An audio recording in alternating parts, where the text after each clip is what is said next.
saacaddu waxay tilmaamaysaa 9 habeenimo. Xaafaddu waa xaafad Horseed oo ka mid ah magaalada Jowhar ee caasimadda Hirshabelle. Iyadoo lagu jiro bishii barakeysneed ee Ramadaan. Dhalinyaro isxilqaantay ee dadka ka kiciya suxuurta kuwa ugu kiciya iyagoo adeegsanaya saliga nabiga iyo tumista dafta.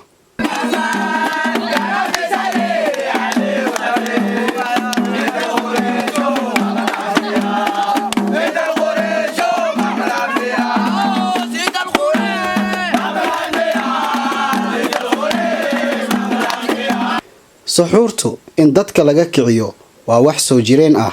Soomaaliduna aad ay u jecel yihiin. 5 sano ayay suxuurta kiciyaan dhalinyaradan. Waa kuwan qaar ka mid ah dhalinyarada oo la hadleen telefishinka Bulsho TV. Assalaamu alaykum warahmatullahi wabarakaatuh. Magacaygu waa Cabdiqaadir Maxamed Cali. Suxuurta in baran baa kicinuunaa ilaa 5 sano camal kicinuunaa. Walaaleen muslimiinta ayaa kicinuunaa ilaahay dartiis baa u soconaa. Si wanaagsan ma jirtaa dad wax nagu siiyo. dad wax nagu siiyo ma jirto laakiin maalintii iida ayaa baxnaa ameela wax qaraabanay. السلام عليكم ورحمة الله وبركاته.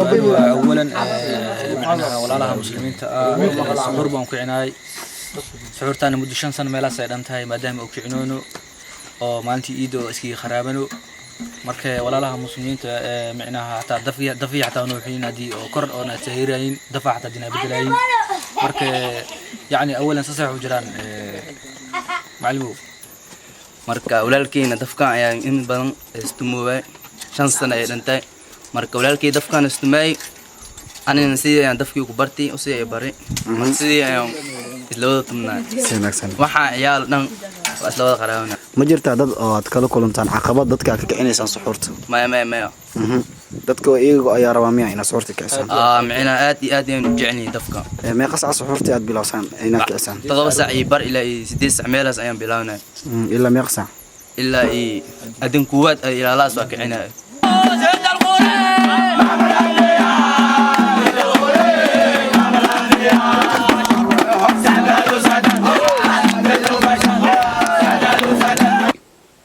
يسني محمد أحمد بولشي TV مقالة الجوار.